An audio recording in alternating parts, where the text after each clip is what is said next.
Hi there! At saya-saya dito. Nandito tayo sa Glasgow, Scotland. Barrio Fiesta. Dami-dami. Libo-libo ang tao. Pero we have two nurses sa katabi ko. Anong name mo? Geraldine Do. Ikaw? Imelda Ju. Ikaw ngayon, nasubukan mo na ang MXT before. Opo, matagal na. Capsule, yung coffee. Pareho. Nagdadala ka here, ha? Opo. But you want to introduce it kay Ma'am Imelda. Opo. Ma'am Imelda is a nurse. Ngayon, nagwo-work siya pero retired na. Pero here, Nursing home. nursing home. So, yung mga may edad na ang tinaalagaan mo. And we don't want na siyempre magkaroon ng sakit tulad ng mga nandun, ano? And that is why gustong introduce sa'yo yung MX3. At saka wala kang maintenance, right? Opo. So, yan ang maganda sa'yo, yung ating MX3 capsule, 500 mg. Alam mo, you can take it as your vitamin. Di ba nagba-vitamin ka? Yes. Ang kagandahan ng MX3 capsule natin, natural. Okay. At saka, Filipino. Oh, Tama, di ba? Filipino nga. Support the Support Filipino. Yes. Thank you! Thank you, Thank you, MX3!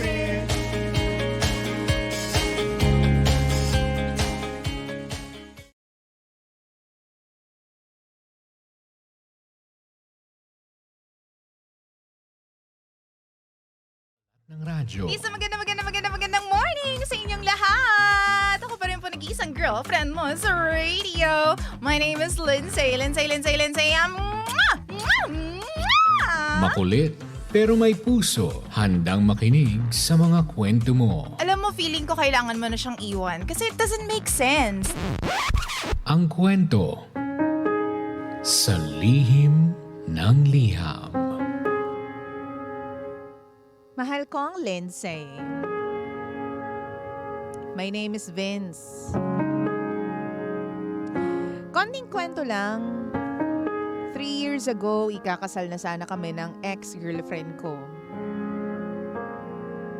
Pero dahil sa mga hindi in-expect na pangyayari, hindi natuloy yung kasal namin. Pinaglaban ko naman yung relasyon pero ang sabi ng ex ko, too late na daw. Nagpakalayo-layo siya. Hindi sinabi sa akin kung saan siya nagpunta at kung anong rason niya. Ang sabi niya lang sa akin, Pangga, is mag-move on na lamang daw ako. Kaya nga ba nagtataka ako? Last week lang, bigla siyang nag-message sa akin. Kamusta raw? Masaya na raw ba ako? May girlfriend na raw ba ako? Sabi ko, hinihintay ko siya. Umaasa ako na baka bumalik pa siya sa akin. At seryoso ako doon sa sinabi ko, DJ Lindsay, pero pinagtawanan lang ako. Ang sabi niya sa akin, hindi na raw pwedeng maging kami ulit. Kasi, ikakasal na siya. To my surprise, DJ Lindsay, magpapakasal na pala siya sa dapat ay best man ko sa kasal namin noon. My very own best friend since college.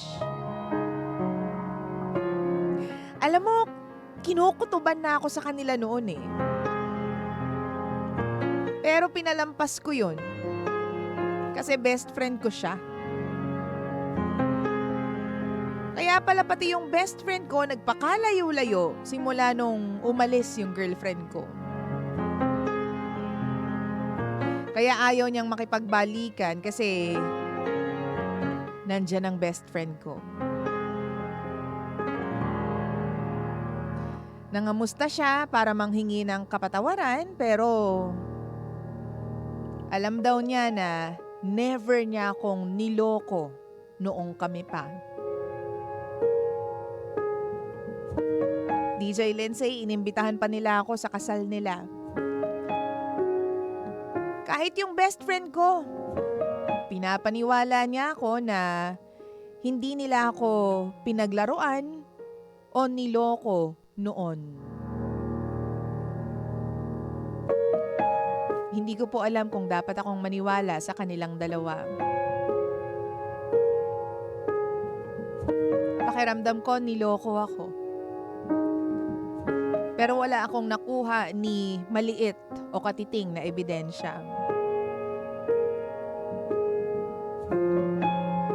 Paano po ba ako dapat sumagot sa kanila?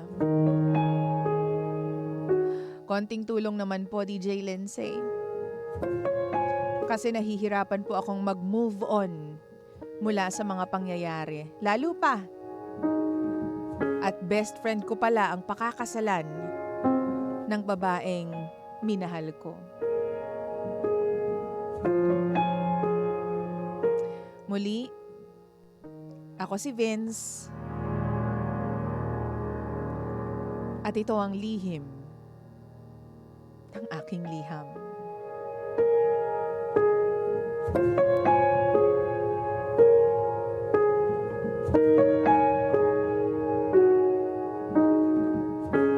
Lihim ng liham.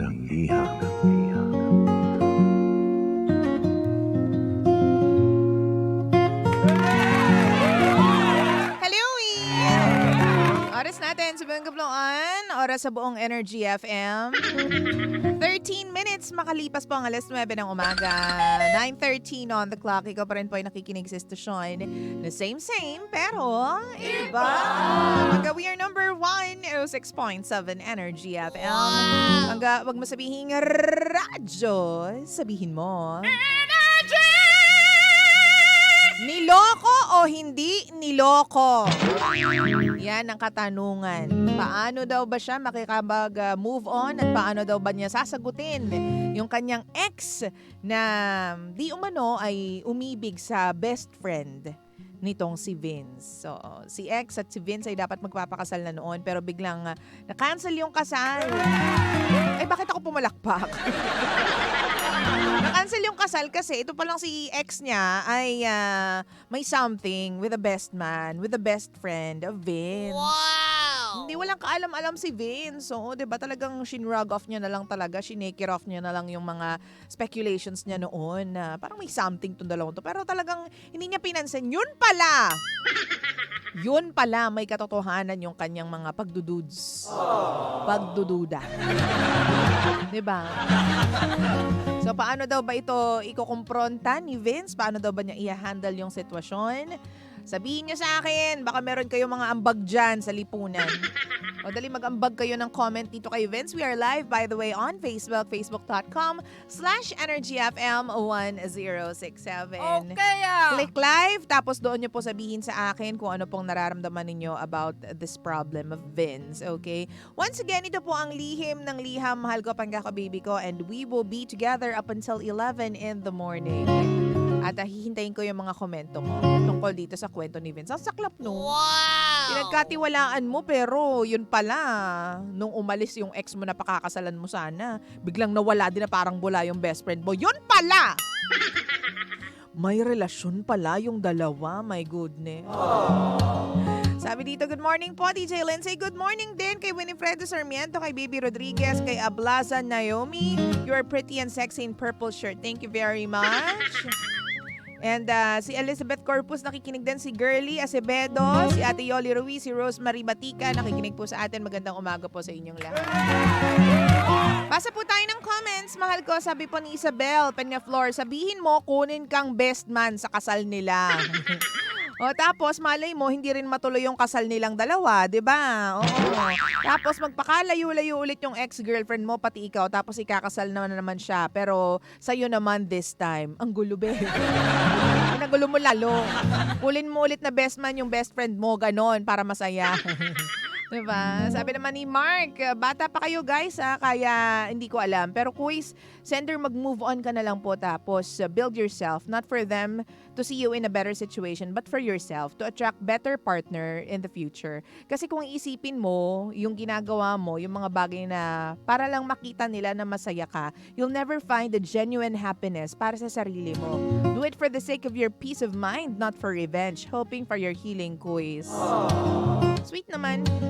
Sabi naman ni Jelina, Pupunta ka pa sa kasal, baka iiyak ka lang doon, saka hiniwalayan ka na naman bago naging sila. Kaya nagstay siya na hindi ikaw, o talagang sinabi niya na hindi ikaw ang mahal niya. Kalimutan mo na silang dalawa.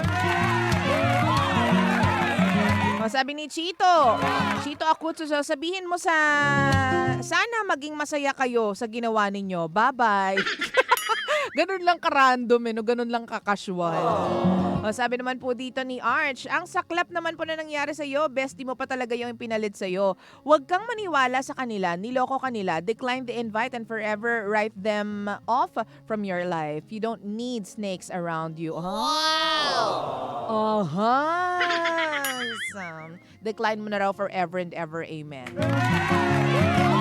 Sabi naman ni Ate Baby Rodriguez, kay letter sender, niloko ka man or hindi, mag-move on ka na lang kasi hindi na magiging kayo pa. Hanapin mo na lang yung tamang babae para sa iyo. Oh, sabi naman ni RJ Kim, oh come on! Ang social mo to na, oh come on! Di ka pa pinanganak kahapon. Ang thick ng festlock nilang dalawa. Diba? Real talk lang natin. Sabi muna dito ni Sham, wag ka na lang pumunta sa imbitasyon nila. Tapos, yun lang po. Meron pa pala dito. Sabi dito ni Sheena, punta ka tapos ubusin mo yung lumpiang Shanghai nila. Pero seryoso, hayaan mo yung ex mong delulo na hindi kanya niloko. May better pa na nakalaan para sa'yo. Siyempre, didepensahan nila yung sarili nila na hindi sila gumawa ng masama, 'di ba? Para naman kahit papaano, hindi sila maging masama sa paningin mo. Pero ang katotohanan ng buhay, sino ba hindi maniniwala na may panlolokong naganap? 'Di ba? Kahit hindi yan yung lantaran at cheating, feeling ko kahit papaano may emotional cheating na nangyari. Lihim ng liham. 'Di ba? Yun ang katotohanan. Kahit hindi nila actually parang insult yon to your intelligence, no? Yung mga ganyang bagay na sobrang obvious na be. Hindi nyo na nga kailangan banggitin pa kasi hindi ko na rin naman tinatanong. Hindi ko tinatanong kasi alam ko na yung sagot. May mga bagay kasi na kahit hindi mo na tanungin, 'di ba? Kumbaga nagwo-wonder ka sa isip mo para doon sa sagot pero hindi mo na siya kailangan itanong pa kasi obvious naman yung sagot. Gets mo, bakla? Wow! 'Di ba? So yun din yun eh. Kung ako yan, 'di ba? Kung ako yung ganyan, sa akin ginawa yung niloko ko nung best friend ko tapos yung papangasalan ko dapat. Wala na siguro kaming communication, babe. Wow! Enough is enough, 'di ba? The mere fact na nalaman ko na pakakasalan mo pala yung best friend ko. Hindi ko na kailangan to hear anything from my best friend. Hindi ko na kailangan once na sabihin sa akin 'yon. Magpapakasal na ako, hindi na magiging tayo kasi magpapakasal na ako sa best friend mo. Okay. O, sarado na yung pinto, be. Wala na tayong pag-uusapan pa. Kasi hindi na ako para saktan ko pa yung sarili ko ng malala. Nasaktan na ako, narinig ko na eh. Napakakasalan ng babaeng mahal ko, ng lalaking mahal ko, yung best friend ko. 'Di ba? So, ano pa yung gusto kong sakit? Wala nang masasakit pa doon. 'Di ba? Kaya, sarado mo na yung pinto. Di mo na kailangan pa makibalita sa kanila. Siguro kung masokista ka, sige lang. Listen to their stories na hindi mo alam kung, di ba? Yan tuloy ngayon napatanong ka pa, niloko ba talaga nila ako? Paano ko ba i-handle tong situation na to? Nananahimik ka na eh. Di ba? Nananahimik ka na. Sana hindi ka na nagpa-apekto pa sana. Nung nalaman mo na ikakasal na sila, okay, it's over now. Hanggang dyan na lang, Diyan ka na lang. Tama ka na. Sabi naman ni Darwin dito, kapag ex mo na, kalimutan mo na. Tandaan, naging bahagi lang siya ng buhay mo pero hindi na siya ang magiging forever mo. Sabi ni Ablaza, be grateful at hindi naging kayo kasi wala silang delikadesang mga tao. Panahon na bahala sa kanila. Digital na naman ang karma ngayon. Darating din yung tamang tao para sa'yo. At napakasarap kapag nasa tamang tao ka na. You know what? That is so true, my friend. That is just so freaking true. Kapag alam mo yun, minsan alam mo, mas na-appreciate natin yung bagay. Sabi nga ni Julius Manalo. Alam mo yun, yung police na after 31 years nakita niya yung Korean na nanay niya, si Julius Manalo. Wow! Sabi niya, kaya pala ako nahirapan for almost 30 years. 31 years. Iba kasi yung count nila, 30, 31, hindi ko maintindihan. Basta, kaya pala ako nahirapan ng matagal na panahon. Kasi meron palang naghihintay na biyaya para sa akin. Na talagang sweet, precious na biyaya. 'Di ba? After 31 years, nakita niya yung nanay niya. Diba? May mga anghel na tumulong sa kanya para makita. Imagine, napunta sila sa, ewan ko kung nakita nyo yun ha, nakita nyo tong story na to. Napunta sila sa isang show, reality show, kung saan hinahanap talaga yung mga nawawalang mga kamag-anak, pamilya, ganyan. Sa Korea. Oo. Tapos doon na nagsimula yung battle nila, yung journey nila para hanapin yung nanay nitong si Julius. Yung police na Koreanong hinanap yung nanay niya. Diba? Nakakaloka. Minsan nila mo, the more na naghihirap tayo, the more na mas nasisavor natin yung final moment na nandyan na yung pinaghirapan natin. Nandyan na yung pinakahinahanap natin. Wow! Diba? So may rason kung bakit, diba Miss Val, bakit nahihirapan tayo sa life, kung bakit may mga challenges, may mga rocky roads tayong nararamdaman, you know, in this journey called life. Kasi nga, merong masarap, merong sweet, may precious na gift sa atin at the end of the tunnel, 'di ba? Parang ang pangit pakinggan ng end of the tunnel, parang dali lang be. Nakatapusan na ng mundo, hindi. Along the way, may sweet, precious, genuine gift na para sa'yo at para sa'yo lamang. 'Di ba? Hindi na para makuha pa ng ibang tao 'yan at hindi na para, alam mo, masulot pa ng best friend mo o kung sino mang bakla diyan, 'di ba? Oo, kung sino mang palaka diyan, nakakaloka. So 'yun. Kapit lang kasi meron at meron na para sa'yo. Yaan mo na yung ex mo at yung best friend mo. Sabihin mo na lang, kung masaya kayo, then go, be it. Happy for you. Kahit hindi mo talaga minimim. Minsan kailangan mong i-vocalize yung mga salita para alam mo yon, mag-resonate sa'yo. I'm happy for you. Kahit hindi naman talaga totoo. But eventually, magiging happy ka rin para sa kanila kasi ikaw din magiging happy ka rin. 'Di ba, sa buhay mo. Kung alin man yung mauna doon, yung maging happy na sila o maging happy ka muna bago ka maging happy for them. Basta, ang ibig sabihin nito is magiging happy ka. Wow! And it's just a matter of, you know, yung i-frame mo yung mind mo. Di mo pwedeng isipin yung ginawa sa'yo ng ex mo at saka ng best friend mo. Ano, lagi na lang, bawat kibot, bawat galaw mo, yan lagi yung iisipin mo. Hindi pwedeng ganun, be. Hindi sa kanila umiikot ang mundo mo. Part lang sila ng buhay mo. Malamang masakit na parte ng buhay mo, pero hindi mo dapat sa kanila paikutin ang mundo mo. Okay? Wow! Kasi believe me, you will fall in love many, many times and you're gonna get your heart broken many, many times as well. Pero dapat, tumayo ka, kayanin mo. Kasi wala namang ibang aakay sa'yo kundi ikaw at ikaw lamang. Kahit hindi sa love eh. Kahit sa trabaho, kahit sa relasyon mo kung kanino man. Diba? Magkakaroon ka ng maraming boss, magkakaroon ka ng maraming trabaho. Mapapahiya ka many times. Madidismaya ka many times. Madidisappoint ka many times. Wow! Pero kailangan, kaya mong bitbitin yung sarili mo. Kaya mong itayo yung sarili mo. Kapag negative, ay, matik. Oo. Auto let go yan kapag negative. Wag mong ibobombard yung isip mo ng mga negativities. Kasi, ay, hindi nakakatulong sa beauty, be. Wow! Hindi nakakatulong sa beauty natin yung mga ganyan. Auto pass, 'di ba? Auto pass kapag negative. Oo. Okay. Pero dapat laging masaya lang tayo sa life. Oh, dapat ganoon ang ating isipin. Mahal ko Panggako, baby ko. 9:25 on the clock. And for you my friend Vince, sana maging okay ka na. Sana makalimutan mo na siya.